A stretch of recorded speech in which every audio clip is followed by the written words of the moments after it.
This video is brought to you by Miniature Market. Thousands of board games, discounted prices, miniaturemarket.com. Hello my friends, it's the Game Boy Geek here. Today we're going to be traveling all the way to Japan. And we're going to have some samurais and ninjas. And we're going to be trying to take over certain lands of area and certain cities in Japan over certain rounds, over 3 different years I believe. And so today we're looking at Joraku. This is a trick-taking game with a board that has area control built in. It's 3 to 4 players, takes about 30 minutes to play. Let me show you how it's played. I'll see you on the other side.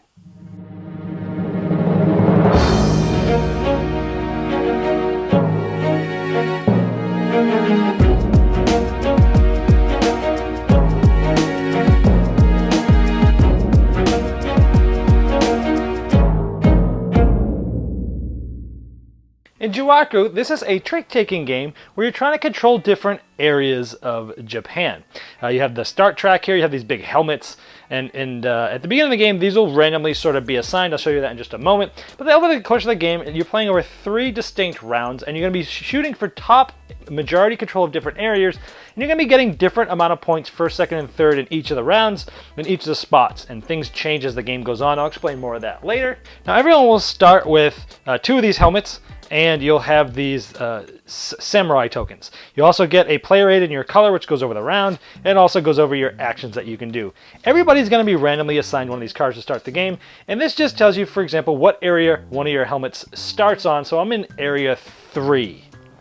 So everyone else has already placed theirs. Everyone at the same time would do this, reveal that card. That card doesn't really do a whole lot. It can be a tiebreaker at the end of the game, so you keep it, but other than that, it doesn't really do a whole lot. Now this is a trick-taking game, and there's only 3 suits. We have sort of the blue suit, the yellow, and the red, but their names is Katana, Ju, and Yari. And each of these suits, basically there's 1 card of each number from 1 to 6, and everyone has a ninja. So essentially, there's 21 cards completely in the deck. Now at the beginning of each of the 3 rounds, all the cards are going to get shuffled. I'm just showing you the lowest, the highest, and the special card here. All these cards, include all 21, are going to get shuffled and give to each person. You're going to get 5 or 6 of these cards, depending if you're playing with 3 or 4 players. And now, once that happens, we'll talk about how a round works. So let's talk about a trick-taking round. The start player will play a card.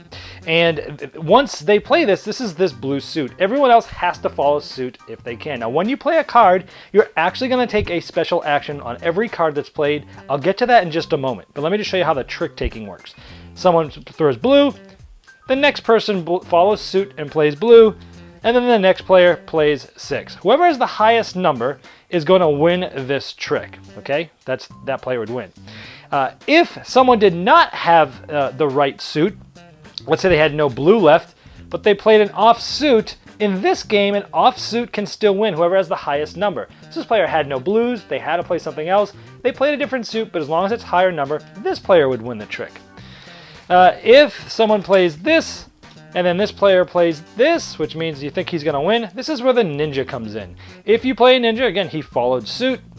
This ninja can beat a 6. Only if a 6 there can this ninja win, and this player would win the trick. That's pretty much how the tricks actually work. So what happens with these actions, and what happens when you win a trick? Let's talk about it. There's 2 types of special actions. Every time you play a card in this game, you're taking an action, regardless of the suit as well. All these actions are the same, regardless of the suit you play. But if you play a card that's between 1 and 6, you're going to get 1 special action. If you play a ninja, you'll get a different special action.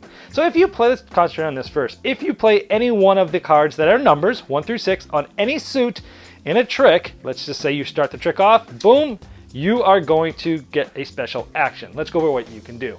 Now let's just say I was the yellow player and I played the 3. I'm taking this action right away. I can place 0 to 3 ninjas from my pool, which means it's off the board, and they're all off the board at the beginning of the game, and place it in this numbered area. So I could place 0, 1, 2, or 3 in the area of 3. If I had played a 6, I could be doing the same thing, but maybe over there in the area that is 6. In this case, I threw a 3. I could do that. Now let's say I did that. That was it. That's it. It's the next player's turn. They'll throw a card in the trick. But let's say I already had guys here, and I threw the 3 down. The other choice is I can gain action points equal to this number. So I have 3 action points. An action point can be moving a ninja adjacent. So that's 1, 2, 3. I could do that, and that'd be all my 3 action points. I could go 1, 2, And let's just decide 3, or maybe I can decide to not use them all. So you can move a ninja adjacent on any area that you have it for 1 action point. I can move my big helmet into an adjacent area for 2 action points. So I could go 1, 2, 3. Remember, you're getting as many action points as the card you placed. Or I can, for an action point, let's say there was another opponent here, I can remove somebody's ninja from where my big helmet is. So I'm yellow, here's a helmet, there's 1, 2, and let's just say I did that. So those are different things you can do on your turn. Every time you do this, you only get to choose one of those two, either placing 0 to 3 ninjas on the number 3, or using up to 3 action points doing the things I just showed you. The other type of action is if you have a ninja.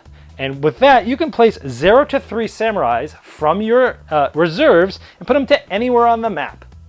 So right here, what you really want to do is you could place them. So you could place 1, 2, 3, or you could put them all in the same spot if you want, as long as you have, but you take them from your reserve, meaning they're off the board.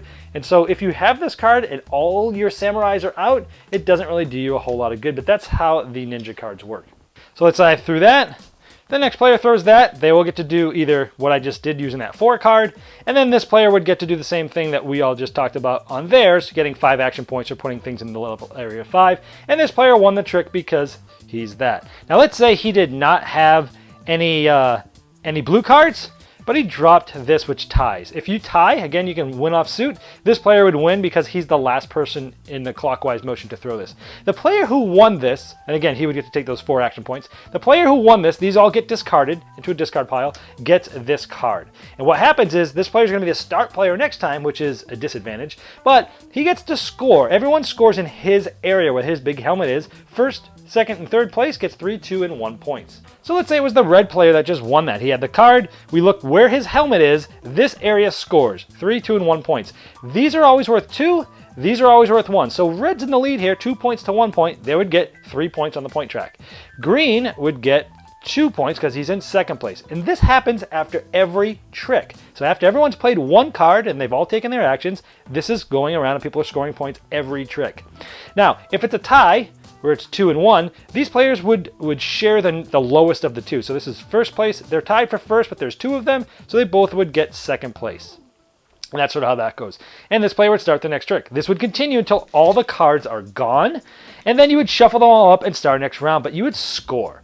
Now here we see a score sheet here, and we look at this, and we see, for round 1, 2, and 3. So you play round 1 until all the trick cards are gone. You've played all the tricks, they're all gone, and then you score. Now notice, Kyoto is nothing at the beginning of the game, but it is the largest at the end of the game. Where conversely, this is the biggest points in the beginning, and it's nothing in the end. So people want to sort of start on this end, and then slowly graduate down here. Or you can focus on just getting down on this end and really solidifying it for the end of the game, or maybe starting in the middle and trying to peel off either way to barely win battles.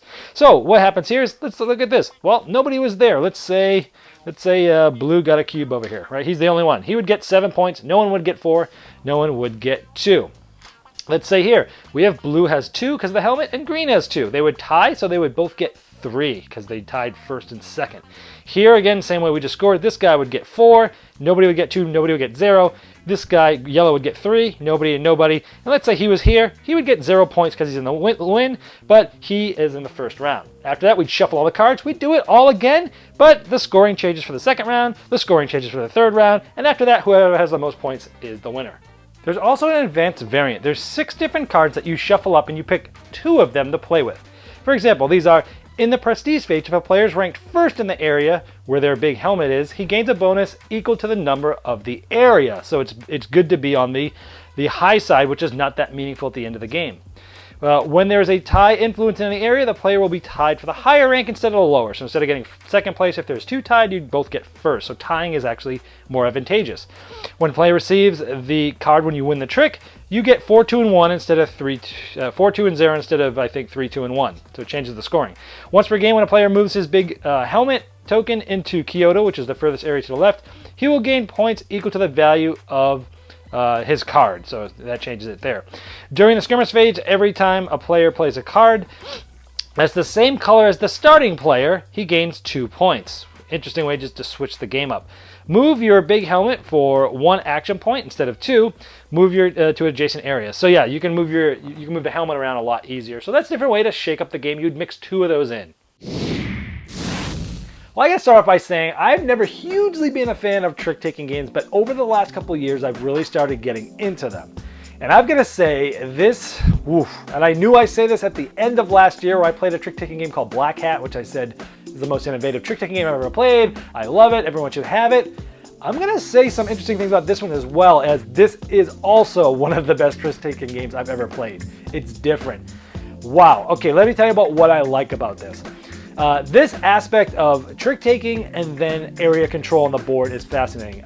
This hits my sweet spot in my depth to complexity ratio. The game has just a few rules. It's basic trick-taking, essentially, except that with a little twist that you can win, on offsuit, but every card has an action. So it's like, okay, so what am I doing? Maybe large cards that are high in value are really good towards the beginning of the game, because you can play those and get the areas that score really high. Those lower cards are better at the end of the game. If you have samurais that are off the board, you'll be able to place them on those areas that are closer to the higher scoring. This game has an amazing arc. You have so many deep choices to make, but yet the game is so simple. You're playing a card, you're taking some actions, and then you're scoring some points. Playing a card, taking some actions, and it's trick-taking, but yet it's area control. And it's very simple trick-taking, but yet at the end of the game, we sat around and like, it almost doesn't even feel like a trick-taking game, even though it clearly is, and it's got the mechanisms there, and you have some things to think about. You're trying to think of which cards were thrown before. Hey, did he throw the 6? If the 6 already came out, did he throw his ninja already? Because I can throw the 6, and I know that I'm not going to get trumped by his ninja. So many fascinating choices. I love this area control aspect of the helmet's worth 2 and the guys are worth 1, and you can either move your helmet for 2 action points or move your other guys for 1, or if you have guys off the board, you can bring them on with where the area of that card is. This interesting thing at the beginning of the game, what do? Do you load up on the right and then put a little bit on the left for later? Do you go in the middle and try to win some there and then flurry out to the edges a little bit? Do you just put all your guys on the left and try to totally solidify the first and second huge points for the end of the game, and maybe try to steal one or two of them on the right during the first or middle rounds? There's so many different ways you could go with this game. The strategy is deep, yet the game is simple. And it flies, it goes fast. It's 30 minutes and it's over. And yes, it only plays 3 and 4 players, but I'm happy that it says 3 or 4 players because it doesn't say 2 to 4 with a 2-player variant that doesn't work that you'll never play anyway. So I like it. It's an amazing trick-taking game. If you like trick-taking games, you need to try this thing because I think it's one of the best I've ever played. Now, Diamonds is a trick-taking game that I love, and it's like my favorite family level. And it's cool because you can play it with gamers and you can play it with family. This has got a lot more thinking, a little bit more going on mechanically, just a little, but a lot more going on depth-wise, I think, because of the whole board element and fighting each other back and forth.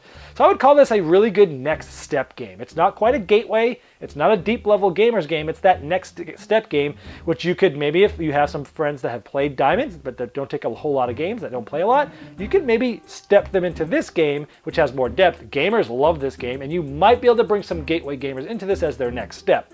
Love it. This is my sweet spot here. It totally fascinated me, and I love they have the advanced version where you mix in 2 of those extra cards and it completely changes some of the strategies in the game, which are already so deep and so numerous and so different ways to go. I'm gushing. I love this game. Thanks for Suzanne from Board Game Breakfast for tipping me off to this game. I was able to get a hand on one.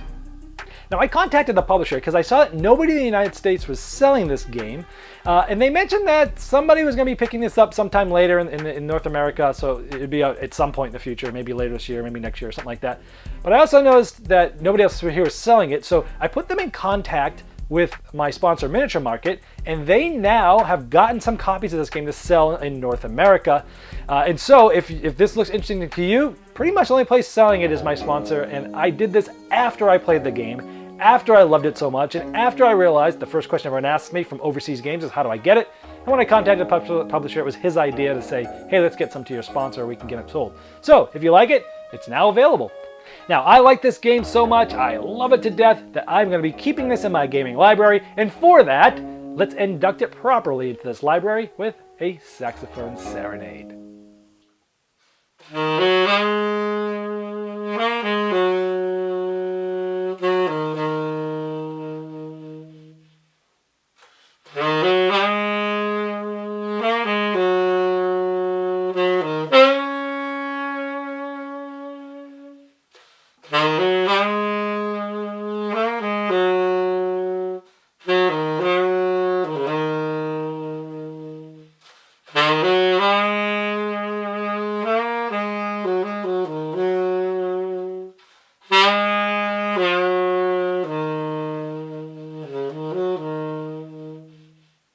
This video was sponsored by Miniature Market's Review Corner. The Review Corner features podcasts, video, and written game reviews by gamers for gamers.